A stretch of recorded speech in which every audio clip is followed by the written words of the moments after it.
రష్యాలో ఈ రోజు భారీ భూకంపం సంభవించింది. కమచ్కా ద్వీపకల్పంలో సంభవించిన ఈ భూకంపం తీవ్రత రిక్టర్ స్కేల్ పై 8.8గా ఉంది. ప్రకంపనలు చాలా బలంగా ఉన్నాయి. దీంతో ప్రజలు భయాందోళనకు గురయ్యారు. భవనాలు ఊగిపోయాయి. రష్యా నుంచి వస్తున్న అనేక చిత్రాలు, వీడియోలు అక్కడి భయానక పరిస్థితిని తెలియజేస్తున్నాయి. జపాన్, అమెరికాతో పాటు న్యూజిలాండ్, ఇండోనేషియాలో కూడా భూకంప ప్రభావం కనిపించింది. పసిఫిక్ ప్రాంతంలో సునామీ హెచ్చరికలు జారీ చేశారు.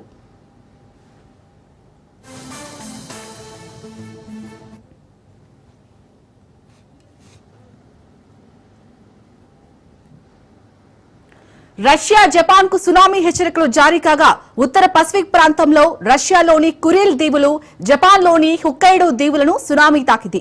ప్రపంచంలోనే ఈ స్థాయిలో భూకంపం రావడం 2011 తర్వాత మళ్లీ ఇప్పుడే వచ్చింది. కమాచ్కి సిటీ ప్రాంతంలో విద్యుత్, సెల్ ఫోన్ సేవల్లో అంతరాయం కలగ్గా అమెరికాలోని పసిఫిక్ తీర ప్రాంతాలకు ముప్పు పొంచి ఉంది. ప్రజలంతా ధైర్యంగా ఉండాలని అమెరికా అధ్యక్షుడు ట్రంప్ పిలుపునిచ్చారు. సురక్షిత ప్రాంతాలకు తరలి వెళ్లాలని సూచించారు. సునామీ హెచ్చరికలతో భారత కాన్సులేట్ అలర్ట్ అయింది. సహాయం కోసం హెల్ప్ లైన్ నెంబర్ విడుదల చేసింది. రైట్ గా ఇదే అంశానికి సంబంధించి మరిన్ని అప్డేట్స్ మా బ్యూరో చీఫ్ రాజిరెడ్డి అందిస్తారు. రాజిరెడ్డి, ఇప్పటికే సునామీ హెచ్చరికలతో అక్కడ ఎటువంటి చర్యలు తీసుకుంటుంది ప్రభుత్వం? రష్యాలో ఇప్పటికే చూసుకున్నట్టయితే పెద్ద ఎత్తున భూకంపం వచ్చింది. ఈ యొక్క నేపథ్యంలో కనీ విని ఎరగని రీతిలో ఎప్పుడూ లేని విధంగా 8.7 వరకు కూడా రెక్టార్ స్కేల్ పైన ఈ యొక్క భూకంపం నమోదైంది. ఈ యొక్క నేపథ్యంలో ఇక సునామీ ముప్పు కూడా ఉందనేది కూడా ఒకవైపు అమెరికా, మరోవైపు జపాన్ హెచ్చరికలు జారీ చేసింది. ఈ యొక్క నేపథ్యంలో ఇప్పటికే ఎక్కడికక్కడ అలర్ట్ అయ్యారు. ఈ యొక్క నేపథ్యంలో ఎలాంటి నష్టం జరిగింది, ఎంత నష్టం జరిగింది, ఏ రకమైనటువంటి అంచనాలు మాత్రము ఇప్పటికీ రష్యా నుంచి రాలేదు. అయితే ఇప్పుడు ఉన్నటువంటి నేపథ్యంలో జపాన్ టైం కన్నా ఇండియా టైం దాదాపు 3.5 గంటల పాటు ముందుంటుంది. ఈ యొక్క నేపథ్యంలో ఎక్కడికక్కడ అయితే అలర్ట్ అయ్యారు. ఎందుకంటే ఈ యొక్క భూకంపం వచ్చినటువంటి నేపథ్యంలో ఖచ్చితంగా ఇక సునామీ ముప్పు ఉంది, ఈ యొక్క సునామీ ముప్పు కూడా వచ్చే అవకాశాలు ఉన్నాయనేది కూడా ఎక్కడికక్కడ ఆదేశాలు జారీ చేశారు, హెచ్చరికలు జారీ చేశారు. ఈ యొక్క నేపథ్యంలో ఓవైపు రష్యా, మరోవైపు జపాన్ కూడా అలర్ట్ అయింది. అదేవిధంగా అమెరికా కూడా ఇప్పటికే చెప్పింది ఇప్పటికే పెద్ద ఎత్తున భూకంపం వచ్చింది కాబట్టి ఇక రానున్న రోజుల్లో సునామీ వచ్చే అవకాశాలు ఉన్నాయి అనేది కూడా చెప్పింది. ఎందుకంటే ఎప్పుడు కూడా రాని విధంగా పెద్ద ఎత్తున భూకంపం వచ్చింది కాబట్టి ఇక సునామీ వచ్చే అవకాశాలు ఉన్నాయి, అలలు కూడా ఎగిసిపడే అవకాశాలు ఉన్నాయి. కూడా ఎక్కడికక్కడ అప్రమత్తంగా ఉండాలనేది కూడా ఇటు రష్యాకు, ఇటు జపాను, అదేవిధంగా అమెరికా కూడా హెచ్చరికలు జారీ చేసింది. ఈ యొక్క నేపథ్యంలో మొత్తానికి ఎక్కడికక్కడ అటు రష్యా కూడా అలర్ట్ అయింది. ఎందుకంటే సునామీ గడ్డ పొంచి ఉన్నటువంటి నేపథ్యంలో ఎక్కడికక్కడ చర్యలు తీసుకుంటున్నటువంటి పరిస్థితి అయితే కనబడుతుంది. అయితే గతంలో ఎప్పుడు కూడా ఈ యొక్క రష్యాలో ఇంత పెద్ద ఎత్తున భూకంపము నమోదు కాలేదు. ఇంత పెద్ద ఎత్తున రెక్టార్ స్కేల్ పైన దాదాపు 8.7 ఈ యొక్క భూకంప తీవ్రత నమోదైంది. ఈ యొక్క నేపథ్యంలో ఎక్కడికక్కడ అలర్ట్గా ఉండాలనేది కూడా ఓవైపు అమెరికా, మరోవైపు జపాన్ ఈ యొక్క ఆదేశాలు జారీ చేసినటువంటి నేపథ్యంలో ఎక్కడికక్కడ రష్యా కూడా అలర్ట్ అయింది. ఈ యొక్క నేపథ్యంలో సునామీ ఓవైపు పసిఫిక్ సముద్రం ఒక వైపు వచ్చే అవకాశాలు కనబడుతున్నాయనేది కూడా చెప్తున్నారు. అదేవిధంగా భారతదేశానికి, అదేవిధంగా జపాన్కు చూసుకున్నట్టయితే 3 గంటల వ్యత్యాసం ఉంటుంది కాబట్టి ఇక ఇండియా కూడా భూకంపంకు సంబంధించినటువంటి అలర్ట్ అయిందని కూడా చెప్పుకోవచ్చు. మొత్తానికైతే గతంలో ఎప్పుడు లేని విధంగా రెక్టార్ స్కేల్ పైన భూకంపం నమోదవడము, మరోవైపు ఇక సునామీ అవకాశాలు పొంచి ఉన్నాయనేది కూడా హెచ్చరికల నేపథ్యంలో ఎక్కడికక్కడ రష్యా అయితే అలర్ట్ అయిందని చెప్పుకోవచ్చు. రాజిరెడ్డి, ప్రపంచంలోనే ఈ స్థాయిలో భూకంపం రావడం అనేది 2011 తర్వాత మళ్ళీ ఇదే మొదటిసారి అన్నట్టు. సో మరి అక్కడ ఉన్న ప్రజలకు ఎలాంటి సూచనలు చేస్తున్నారు? అంటే గతంలో ఎప్పుడు కూడా ఇంత పెద్ద ఎత్తున రాలేదు, ఇంత పెద్ద ఎత్తున భూమి కంపించలేదు. అయితే ఇప్పటికైతే ఎంతవరకు నష్టం జరిగింది, ఏమైంది అనేది కూడా ఖచ్చితమైనటువంటి సమాచారం అయితే రష్యా ఇవ్వలేకపోతుంది. ఈ యొక్క నేపథ్యంలో ఇక అలర్ట్గా ఉండాలి, ఇంకా జాగ్రత్తగా ఉండాలి, ఇంకా ప్రికాషన్స్ తీసుకోవాలనేది కూడా ఎక్కడికక్కడ అప్రమత్తమైంది. ఈ యొక్క నేపథ్యంలో ఎవరు కూడా సురక్షితమైనటువంటి ప్రదేశాల్లో ఉండాలి, ఎవరు కూడా అనవసరంగా ఈ యొక్క సముద్రాల దగ్గరికి వెళ్ళడం కానీ, మిగతా ప్రాంతాలకు వెళ్ళడం కానీ చేయవద్దనేది కూడా ఎక్కడికక్కడ అక్కడ ఉన్నటువంటి ప్రభుత్వం కూడా ప్రజలకు ఆదేశాలు జారీ చేసింది. ఈ యొక్క నేపథ్యంలో తగు జాగ్రత్తలు అయితే తీసుకుంటున్నారు. ఎందుకైతే సునామీ తీవ్రత తీవ్రత ఎక్కువగా ఉంటుంది కాబట్టి, పసిఫిక్ మహాసముద్రం ఉంటుంది కాబట్టి ఈ యొక్క నేపథ్యంలో పసిఫిక్ ప్రాంతంలో పెద్ద ఎత్తున సునామీ వచ్చే అవకాశాలు ఉన్నాయి. అలలు కూడా ఎగిసిపడే అవకాశాలు ఉన్నాయనేది కూడా స్పష్టమైనటువంటి సంకేతాలు వచ్చాయి. ఎందుకంటే ఇప్పటికే చూసుకున్నట్టయితే రష్యా పరిస్థితి గురించి ఓవైపు జర్మనీ, మరోవైపు అమెరికా కూడా సునామీ వచ్చే అవకాశం ఉంది, సునామీ ముప్పు ఉండే అవకాశాలు ఉన్నాయని చెప్పడంతో ఎక్కడికక్కడైతే రష్యా ప్రభుత్వం అలర్ట్ అయిందని చెప్పుకోవచ్చు. Right, thank you Rajireddy. Офигеть!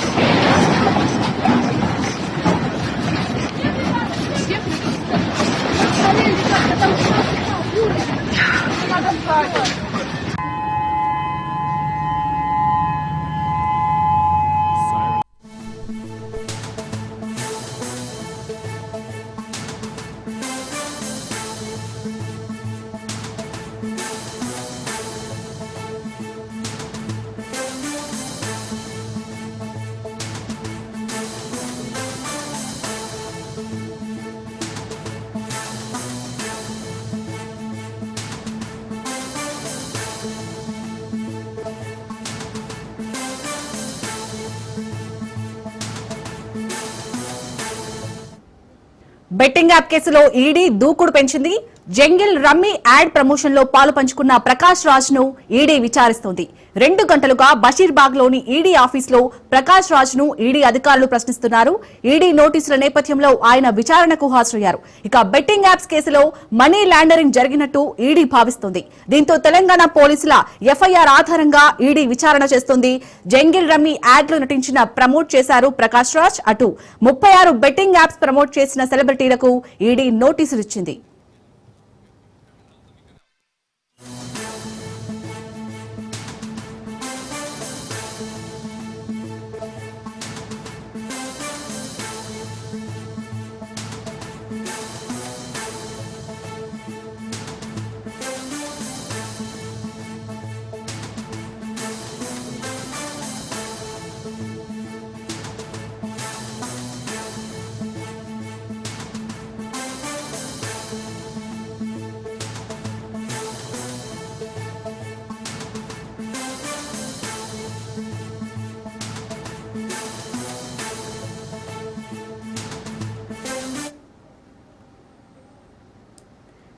ఇటు బెట్టింగ్ యాప్ కేసులో ప్రకాష్ రాజ్ ను అయితే ఇటు ఈడీ అధికారులు క్వశ్చన్ చేస్తున్నారు. విచారణ జరుగుతుంది.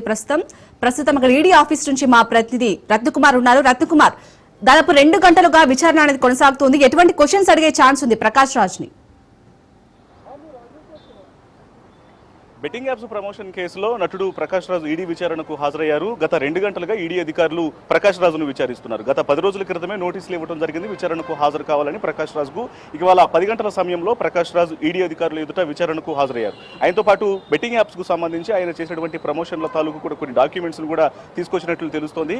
అయితే గత కొంతకాలం క్రితం ఈ యొక్క బెట్టింగ్ యాప్స్ కు సంబంధించి జంగిల్ రమ్మీ అనేటువంటి ఆన్లైన్ ప్యాకాటకు సంబంధించినటువంటి యాప్ తో పాటు పలు యాప్స్ ను ప్రమోట్ చేసినట్లు కూడా అధికారులు గుర్తించడం జరిగింది. ఇప్పటికే ప్రకాష్ రాజ్ మీద ఒకవైపున లాండ్ ఆర్డర్ పోలీసులు కేసులు నమోదు చేయడం జరిగింది. దాదాపు 29 మంది మీద నటీనటులు ఎవరైతే సెలబ్రిటీస్, ఇటు సోషల్ మీడియా ఇన్ఫ్లుయెన్సర్లు కావచ్చు, మరోవైపున బిగ్ బాస్ కంటెస్టెంట్లు, టాలీవుడ్ లో ప్రముఖంగా పేరు సంపాదించుకున్నటువంటి హీరోయిన్లందరి మీద కూడా కేసులు నమోదైన తర్వాత ఈ లిస్ట్ లోనే ప్రకాష్ రాజ్ ఉన్నారు. ఆయన కొంతకాలం క్రితం ఈ యొక్క బెట్టింగ్ యాప్స్ ను ప్రమోట్ చేసినటువంటి విషయాన్ని తెలుసుకున్న తర్వాత పోలీసులు ఇప్పటికే కేసు నమోదు చేయడం జరిగింది. ఇక ఈ కేసును బేస్ చేసుకొని ఒకవైపున ఆ ఎఫ్ఐఆర్ ను తీసుకొని ఒక ఈడీ అధికారులు సైతం ఈసీఐఆర్ నమోదు చేసి ఆయనకు నోటీసులు ఇచ్చి విచారణకు రావాలని తెలియజేసినప్పుడు ఇవాళ ఉదయం 10 గంటల ప్రాంతంలో ప్రస్తుతం ఇటు విచారణలో పాల్గొన్నారు. దాదాపు 2 గంటలుగా ఈ యొక్క విచారణ అనేది కొనసాగుతోంది. ముఖ్యంగా ఈ విచారణలో అసలు ఎంతకాలంగా మొత్తం ఈ బెట్టింగ్ యాప్స్ ను ప్రమోట్ చేయడం జరిగింది, బెట్టింగ్ యాప్స్ ప్రమోషన్స్ ద్వారా ఎంత పెద్ద మొత్తంలో ఆర్జించారు అనే దాని మీద ప్రస్తుతం ఈడీ అధికారులు ప్రకాష్ రాజును ప్రశ్నిస్తూ ఉన్నారు. మరోవైపు ఆయన చేసినటువంటి యాప్స్ కు సంబంధించి కూడా ట్రాన్సాక్షన్స్ అనేవి ఏ రకంగా జరిగేవి, మొత్తం క్రిప్టో కరెన్సీ రూపంలో ట్రాన్సాక్షన్స్ జరిగాయా, హవాలా పద్ధతిలో తీసుకున్నారా, మొత్తం ఎంత పెద్ద మొత్తంలో ఎన్ని యాప్స్ ను ప్రమోట్ చేశారు, ఎంత పెద్ద మొత్తంలో ఆదాయాన్ని సంపాదించారు అనే దానికి సంబంధించి ప్రస్తుతం ఈడీ అధికారులు ప్రకాష్ రాజును ప్రశ్నిస్తూ ఉన్నారు. ఇక ప్రకాష్ రాజుతో పాటు పలువురు నటీనటులకు ఇప్పటికే నోటీసులు ఇచ్చినటువంటి పరిస్థితిలో ఒకవైపున మంచు లక్ష్మికి నోటీసులు ఇవ్వడం జరిగింది విచారణకు హాజరు కావాలని, అలాగే రాణా దగ్గుబాటి, మరోవైపు విజయ్ దేవరకొండ, వీళ్ళందరికీ ఎవరైతే సినిమా ఇండస్ట్రీలో కీలకంగా ఉండి ఎక్కువ పెద్ద మొత్తంలో ఆదాయాన్ని సంపాదిస్తూ కూడా ఇలా బెట్టింగ్ యాప్స్ ను ప్రమోట్ చేస్తూ బాధ్యత కలిగినటువంటి వ్యక్తుల పొజిషన్ లో ఉన్నప్పటికీ కూడా ఈ రకమైనటువంటి ప్రమోషన్స్ ఎందుకు చేస్తున్నారు, అనే దాని మీద కూడా ప్రజెంట్ అధికారులు దృష్టి పెట్టడం జరిగింది. అందులో భాగంగానే దాదాపు 4 నటీనటులకు యొక్క నోటీసులు జారీ చేశారు. ఈ నోటీసుల్లో భాగంగానే ఇక 11వ తారీఖున విజయ్ దేవరకొండ అలాగే రాణా దగ్గుబాటి వీరిద్దరు విచారణకు రావాల్సింది, 13వ తారీఖున మంచు లక్ష్మిని విచారణకు రావాలంటూ కూడా తెలియజేశారు. అయితే మొదటిసారి ఇప్పటికే రాణాకు ఒకసారి నోటీసులు ఇచ్చిన తర్వాత ఆయన విచారణకు హాజరు కాలేదు. విచారణకు హాజరు కాకపోవడంతో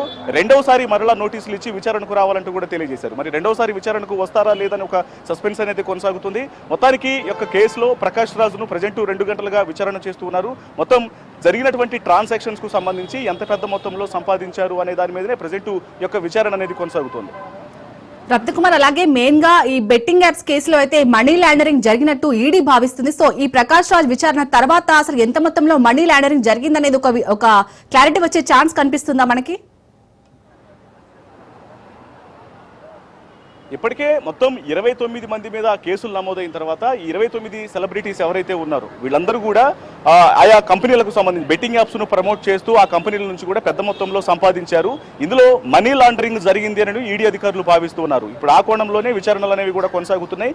ఎంత పెద్ద మొత్తంలో మనీ లాండరింగ్ జరిగిందనేది ఇప్పుడు మొట్టమొదటిసారి ఇప్పుడే 29 మంది మీద కేసులు నమోదైన తర్వాత సెలబ్రిటీస్ లో మొదటిసారి విచారణకు హాజరైనటువంటి వ్యక్తి ప్రకాష్ రాజ్ కాబట్టి అతన్ని విచారిస్తే యొక్క ప్రమోషన్స్ కు సంబంధించి కూడా ఎంత పెద్ద మొత్తంలో ట్రాన్సాక్షన్స్ అనేవి జరుగుతాయి అనేది ఒక క్లారిటీ వచ్చేటువంటి అవకాశం ఉంది కాబట్టి సో ఆ కోణంలో ప్రజెంట్ ప్రకాష్ రాజును విచారిస్తున్నారు. మొత్తానికి ఇందులో పెద్ద ఎత్తున మనీ లాండరింగ్ జరిగింది. కోట్ల రూపాయల మనీ అనేది ఇటు కంపెనీ బెట్టింగ్ యాప్స్ నిర్వాహకుల నుంచి సెలబ్రిటీస్ కు వచ్చింది అనేటువంటి విషయాన్ని కన్ఫర్మ్ చేసుకున్నారు కాబట్టి ఇప్పుడు వాటన్నిటికి సంబంధించి కూడా ప్రజెంట్ ప్రకాష్ రాజును విచారిస్తూ ఉన్నారు ఈడీ అధికారులు. Right, thank you Ratnakumar.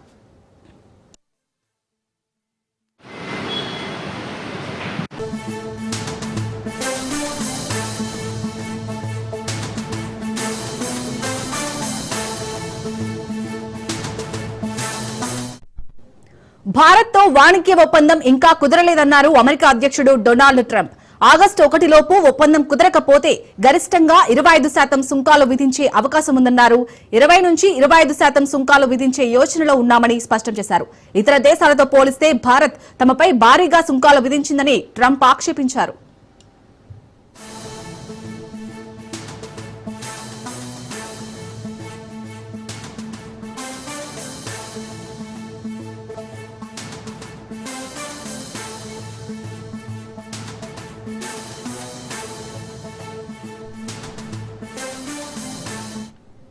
August 1 సుంకాల విడుదల లిస్టులో యూరోపియన్ యూనియన్, మెక్సికో ఉన్నాయి. ఈయూ నుంచి కంపెనీలు కొట్టు కట్టేసి అమెరికా బాట పట్టేలా వ్యూహం పన్నారు. ఇక మన దేశంపై ట్రంప్ బాధుడు తగ్గించడానికి మన వాళ్ళు చర్చల మంత్రం పఠిస్తున్నారు.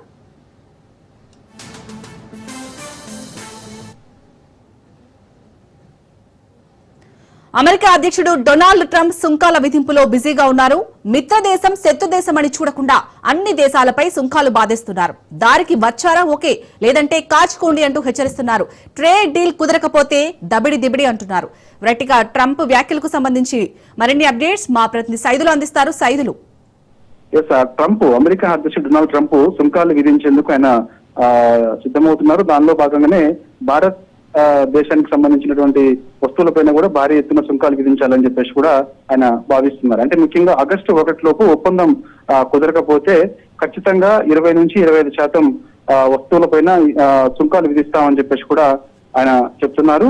కాబట్టి ఇప్పటిలోపు ఏమన్నా అమెరికా తోటి భారత్ ఒప్పందం చేసుకుంటే సుంకాల విషయంలో మరొకసారి ఆలోచన చేస్తామని చెప్పేసి డొనాల్డ్ ట్రంప్ చెప్తున్నారు. అయితే భారత్ తో ట్రేడ్ డీల్ ఇంకా కుదరలేదని చెప్పేసి కూడా డొనాల్డ్ ట్రంప్ చెప్పారు. ఆగస్టు 1 లోపు కూడా ఈ ఒప్పందం, ట్రేడ్ డీల్ ఒప్పందం కుదిరితే ఓకే, లేకపోతే మాత్రం ఖచ్చితంగా ఆగస్టు 1 లోపు ఈ యొక్క ట్రేడ్ డీల్ కుదిరితే ఓకే, కానీ లేకపోతే ఆగస్టు 2 నుంచి ఖచ్చితంగా 25% సుంకాలు విధించే మేము ఆలోచన చేస్తున్నట్లు కూడా ట్రంప్ అధికారికంగా చెప్పారు. ఒకవేళ 20 నుంచి 25% సుంకాలు విధించే యోచనలో ట్రంప్ గాక ఉంటే మాత్రం కొంత భారం మన పైన పడే అవకాశం చాలా స్పష్టంగా ఉంటుందని చెప్పేసి కూడా నిపుణులు చెప్తున్న పరిస్థితి కనిపిస్తుంది. ఎందుకంటే భారత్ తో వాణిజ్య ఒప్పందం ఇంకా కుదరలేదని చెప్పేసి దానిలో భాగంగా ఆగస్టు 1 లోపు ఒప్పందం కుదరకపోతే గరిష్టంగా 25% సుంకాలు విధించే అవకాశం ఉన్న నేపథ్యంలో ఇక ఖచ్చితంగా అది ఒప్పందంగా లేకపోతే మాత్రం భారత్ కి వస్తువులపైన సుంకాలు భారీ ఎత్తున విధిస్తే దాని నష్టం కూడా కలిగే అవకాశం ఉంటుందని చెప్పేసి. నష్టం అంటే కొంత మనం ఎక్కువ ఖర్చు చేయాల్సిన అవసరం ఉంటుందని చెప్పేసి కూడా నిపుణులు చెప్తున్న పరిస్థితి కనిపిస్తుంది. కాబట్టి మరి ఇంకోటి ఏంటంటే ఈ మధ్య కాలంలో డొనాల్డ్ ట్రంప్ తన అతిగా ఈ మధ్య కాలంలో ప్రతి ఒక్క దేశంలో ఆయన జోక్యం చేసుకుంటున్నట్టుగా కూడా ఆయన ప్రకటన చేసుకోవడం, ఈ మధ్య కాలంలో మనం భారత్ పాకిస్తాన్ మధ్య ఆపరేషన్ సింధూర్ యుద్ధంలో భాగంగా కూడా దాని ఇన్వాల్వ్మెంట్ ఉన్నట్టుగా కూడా తన ప్రకటన చేసుకున్నారు. దాన్ని తీవ్రంగా భారత్ ఖండించింది. మరి ఇలాంటి సమయంలో అంటే ఇప్పటికే ఆపరేషన్ సింధూర్ అంశం పార్లమెంట్ లో చర్చ జరుగుతుంది. సో ఈ రోజు కూడా రాజ్యసభలో ఆపరేషన్ సింధూర్ పైన మరొకసారి పునఃప్రారంభం అసెంబ్లీ పార్లమెంట్ స్టార్ట్ అయిన తర్వాత చర్చ జరుగుతున్న సమయంలో సో ఈ డొనాల్డ్ ట్రంప్ ఇన్వాల్వ్మెంట్ ఇదంతా కూడా విపక్ష ఆందోళన మధ్యలో ఈ సుంకాలకు సంబంధించి మరి ఒప్పందాలకు సంబంధించి భారత్ ఒక అడుగు ముందుకేస్తుందా లేదంటే అలానే చూస్తుందా అనేది కూడా మనకి తర్వాత తెలిసే అవకాశం అయితే కనిపిస్తుంది. మరి ఆగస్టు సమయం కూడా చాలా తక్కువగా ఉంది. అంటే ఆగస్టు 1 లోపు గాక మరి విదేశాంగ శాఖ అమెరికా విదేశాంగ శాఖతో ఒప్పందం ఏ విధంగా చేస్తుంది ఏంటి మరి ఒకసారి సంప్రదించే అవకాశం ఏమైనా భారత్ చేస్తుందా లేదంటే అమెరికా మరోసారి ఏమైనా భారత్ తో సంప్రదించే అవకాశం చేస్తుందా అనేది కూడా మనం వేచి చూడాలి. ఒకవేళ లేకపోతే మాత్రం ఖచ్చితంగా ఈ వస్తువుల పైన మాత్రం 25% సుంకాలు విధిస్తామని చెప్పేసి కూడా ఆయన చెప్పకనే చెప్పారు. కాబట్టి సో దాని వల్ల కొంత ఇబ్బంది పడే అవకాశం కూడా ఉంటుంది. కాబట్టి సో మరి ఇక ఈ లోపు అంటే ఆగస్టు 1 లోపు కాక ఈ సుంకాలకు సంబంధించి ఒక ట్రేడ్ డీల్ ఒప్పందం కాక మనకి భారత్కి అమెరికాకి ఒప్పందం కుదిరితే ఆ సుంకాలు శాతం అయితే కొంత తగ్గే అవకాశం ఉంటుందని చెప్పేసి కూడా నిపుణులు చెప్తున్నారు. కాబట్టి ఇలాంటి ఆ టైంలో మరి భారత్ ఎటువంటి నిర్ణయం తీసుకుంటుంది అనేది కూడా కొంత ఆసక్తి మనకి. సైదులు అలాగే ఇప్పటికే మన దేశంపై ట్రంప్ బాధుడిని తగ్గించడానికి మన వాళ్ళైతే చర్చలు జరిపే విధంగా ఆలోచనలు ఉన్నట్టుగా తెలుస్తుంది. సో ఎలాంటి చర్చలు జరిగే అవకాశం ఉంది? మొత్తానికి అసలు ఈ డీల్ కుదిరే అవకాశం ఏమైనా కనిపిస్తుందా? అంటే ట్రంప్ వ్యవహార శైలి మనం ఫస్ట్ నుంచి చూస్తున్నాం కదా. ట్రంప్ వైఖరి ఎప్పుడు ఎలా ఉంటుందో తెలియదు. కాబట్టి మరి ఈ యొక్క డీల్ ఒకవేళ కుదురుతుందా లేదా అనేది కూడా మనకి ఇప్పుడు తెలిసే అవకాశం అయితే ఉండదు. ఎందుకంటే ఒకవేళ ఈ యొక్క సుంకాలపైన ట్రేడ్ డీల్ ఒప్పందానికి సంబంధించి భారత్ ఒక్కడుగు ముందుకేసి సంప్రదించే ప్రయత్నం చేసినా కూడా ఆగస్టు 1 లోపు సంప్రదించినా వాళ్ళు ఓకే అని చెప్పేసి ఇద్దరు కూర్చొని మాట్లాడుకున్నా కూడా భారత విదేశాంగ శాఖ అక్కడ ఉన్న విదేశాంగ శాఖ అధికారులందరూ కూడా కూర్చొని మాట్లాడుకుని ఒక ట్రేడ్ డీల్ ఒప్పందం కుదిరితే ఇబ్బంది ఉండదు. కానీ ట్రంప్ ఏ సమయంలో ఎలా వ్యవహరిస్తున్నారో తెలియని పరిస్థితి ఉన్నది. 25% సుంకాలు విధిస్తామని ఆయన చెప్పకని చెప్తున్నారు. కాబట్టి సో ఆ ట్రేడ్ డీల్ కుదుర్చుకునే సమయంలో ఇద్దరు ఒప్పందాలకు సంబంధించి అంగీకారం చేసుకునే సమయంలో మళ్ళీ ఏమైనా మనకి అంటే ఏమైనా ఆయన కొన్ని ఇబ్బందులు కూడా పెట్టే అవకాశం ఉంటుందా ఏంటనేది కూడా మనకు తర్వాత తెలిసే అవకాశం. 20% వరకే సుంకాలు విధిస్తామంటారా లేదంటే తర్వాత మళ్ళీ డీల్ కుదిరే సమయానికి మళ్ళీ 30% సుంకాలు విధిస్తామని చెప్పేసి మరొకసారి ఏమైనా మాట మారుస్తాడు అనేది కూడా తెలియదు. ట్రంప్ ఏ సమయంలో ఎలా మాట్లాడతాడో తెలియదు. కాబట్టి సో అందుకు ఆయన మాటల మీద నమ్మకంగా ఉండదు. కాబట్టి సో ఒకసారి మరి ఖచ్చితంగా ఇప్పుడు భారత్ ఒక అడుగు ముందుకేసి ఖచ్చితంగా ఈ యొక్క ట్రేడ్ డీల్ ఒప్పందాలకు సంబంధించి కాక నిపుణులతో చర్చించిన తర్వాత ఒక అడుగు ముందుకేసి అమెరికా విదేశాంగ శాఖతో సంప్రదిస్తే మాత్రం కొంత మరి వాళ్ళ నిర్ణయం ఏ విధంగా ఉంటుందనేది మరి అప్పుడు తెలిసే అవకాశం ఉంది. అంటే ఇప్పుడు అమెరికా ట్రంప్ ఆయన ప్రకటన చేశారు. కాబట్టి ఆగస్టు 1 లోపు భారత్ తో ఈ యొక్క ట్రేడ్ డీల్ ఒప్పందం కుదరకపోతే మాత్రం ఖచ్చితంగా సుంకాలపై 20% సుంకాలు విధిస్తామని చెప్పేసి అంటున్నారు. కాబట్టి సో ఒకవేళ అమెరికానే అధ్యక్షుడు డొనాల్డ్ ట్రంప్ ప్రకటన చేశారు. కాబట్టి సో ఆ మాట కట్టుబడి ఉంటారేమని చెప్పేసి కూడా మనం భావించవచ్చు. డొనాల్డ్ ట్రంప్ నే ప్రకటన చేశారు కాబట్టి ఆయన ప్రకటన లేకపోతే నమ్మేందుకు వీల్లేదు. సో ఆయన ప్రకటన చేశారు కాబట్టి సో కొందుకు మరి భారత్ కూడా టైం కూడా చాలా తక్కువగా ఉంది. కాబట్టి ఆగస్టు 1 లోపు ఏమైనా సంప్రదించి ట్రేడ్ డీల్ ఒప్పందం కుదిరితే మనకి సుంకాలు శాతం ఏదైతే ఉంటుందో విధించే శాతం అది కొంత తగ్గే అవకాశం ఉంటుందని చెప్పేసి కూడా నిపుణులు చెప్తున్న పరిస్థితి అనిపిస్తుంది. Right, thank you Saidulu.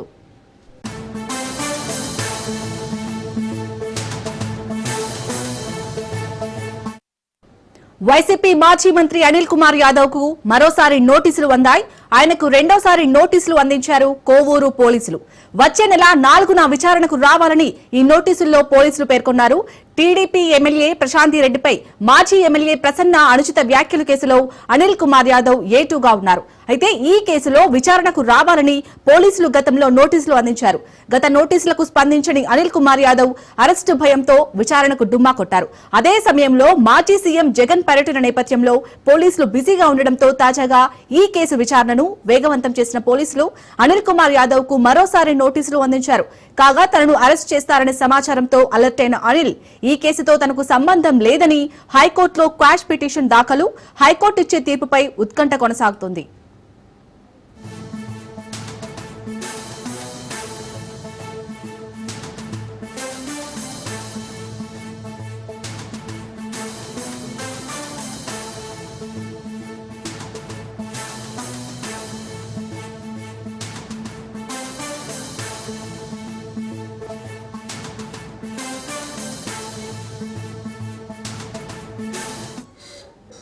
YCP మాజీ మంత్రి అనిల్ కుమార్ యాదవ్ కు మరోసారి నోటీసులు అందాయి. ఆయనకు రెండోసారి నోటీసులు అందించారు కోవూరు పోలీసులు. వచ్చే నెల 4న విచారణకు రావాలని నోటీసుల్లో పోలీసులు పేర్కొన్నారు. టీడీపీ ఎమ్మెల్యే ప్రశాంతి రెడ్డిపై మాజీ ఎమ్మెల్యే ప్రసన్న అనుచిత వ్యాఖ్యల కేసులో అనిల్ కుమార్ యాదవ్ ఏటూగా ఉన్నారు. అయితే ఈ కేసులో విచారణకు రావాలని పోలీసులు గతంలో నోటీసులు అందించారు. గత నోటీసులకు స్పందించని అనిల్ కుమార్ యాదవ్ అరెస్టు భయంతో విచారణకు డుమ్మా కొట్టారు. అదే సమయంలో మాజీ సీఎం జగన్ పర్యటన నేపథ్యంలో పోలీసులు బిజీగా ఉండడంతో తాజాగా ఈ కేసు విచారణను వేగవంతం చేసిన పోలీసులు అనిల్ కుమార్ యాదవ్ కు మరోసారి నోటీసులు అందించారు. కాగా తనను అరెస్టు చేస్తారనే సమాచారంతో అలర్ట్ అయిన అనిల్ ఈ కేసుతో తనకు సంబంధం లేదని హైకోర్టులో క్వాష్ పిటిషన్ దాఖలు చేశారు. అయితే హైకోర్టు ఇచ్చే తీర్పుపై ఉత్కంఠ కొనసాగుతోంది.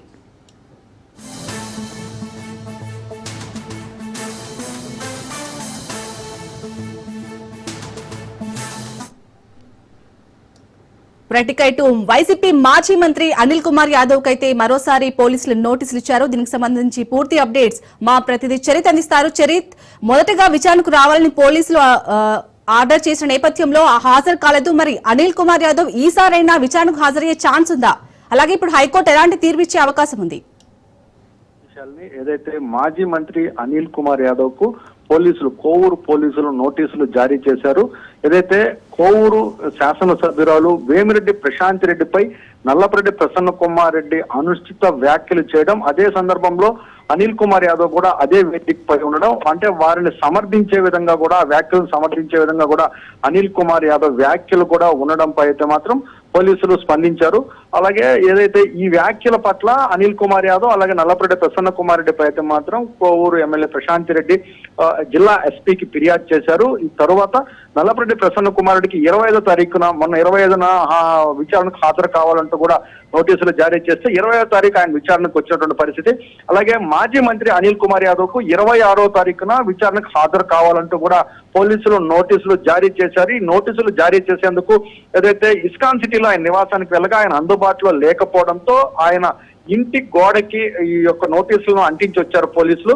అయితే విచారణకు హాజరు కాలేనని తన లాయర్ల ద్వారా పోలీసులకైతే సమాచారం అందించారు అనిల్ కుమార్ యాదవ్. ఈ రోజు అంటే 30వ తారీఖున విచారణకు వస్తానంటూ కూడా నిన్న పోలీసులకు సమాచారం అందించారు అనిల్ కుమార్ యాదవ్. కానీ రేపు మాజీ ముఖ్యమంత్రి జగన్మోహన్ రెడ్డి పర్యటన నెల్లూరు జిల్లాలో ఉన్నటువంటి నేపథ్యంలో పోలీసులు అందరూ కూడా బందోబస్తులో ఉన్నామంటూ, అలాగే మేము ఈ రోజు అందుబాటులో అంటే బందోబస్తు ఉన్నటువంటి నేపథ్యంలో విచారణ జరిపేందుకైతే అవకాశం లేదని 4వ తారీఖున విచారణకు రావాలంటూ కూడా అనిల్ కుమార్ యాదవ్ అయితే పోలీసులు సమాచారం అయితే అందించారు.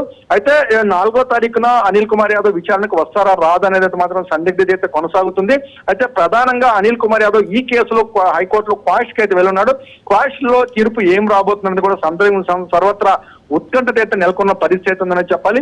ఏది ఏమైనప్పటికీ కూడా ఈ యొక్క కేసు వేమిరెడ్డి ప్రశాంత్ రెడ్డిపై చేసిన అనుచిత వ్యాఖ్యల కేసులో 2 మాజీ మంత్రులు విచారణ అయితే ఎదుర్కొన్నారు. ఇప్పటికే ప్రసన్న కుమార్ రెడ్డి విచారణకు హాజరు కాగా అనిల్ కుమార్ యాదవ్ రేపు 4వ తారీఖు విచారణకు హాజరవుతారా లేదా ఆయన ఎలాంటి విచారణకు సంబంధించి ఎలాంటి సమాచారం అయితే ఇవ్వబోతున్నారంటూ కూడా సర్వత్రా ఉత్కంఠత నెలకొన్న పరిస్థితి ఉంది. Shalini, right, thank you Charith.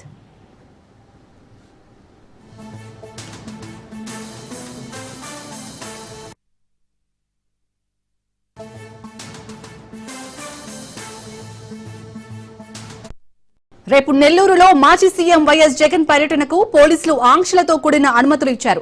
Helipad వద్ద 10 మందికి మాత్రమే అనుమతించారు. వాహనాల డ్రైవర్ల ఆధార్ కార్డులు తమకు అందించాలని కోరారు. మాజీ ఎమ్మెల్యే నల్లపరెడ్డి ప్రసన్న కుమార్ రెడ్డి ఇంటి వద్దకు జగన్ తో పాటు 10 మందికి మాత్రమే అనుమతిచ్చారు. జగన్ తొలుత జిల్లా జైలులో ఉన్న మాజీ మంత్రి కాకాని గోవర్ధన్ రెడ్డిని వైఎస్ జగన్ పరామర్శిస్తారు. ప్రసన్న నివాసం దగ్గర ఎవరికీ అనుమతి లేదని చెప్పినట్టుగా తెలుస్తోంది.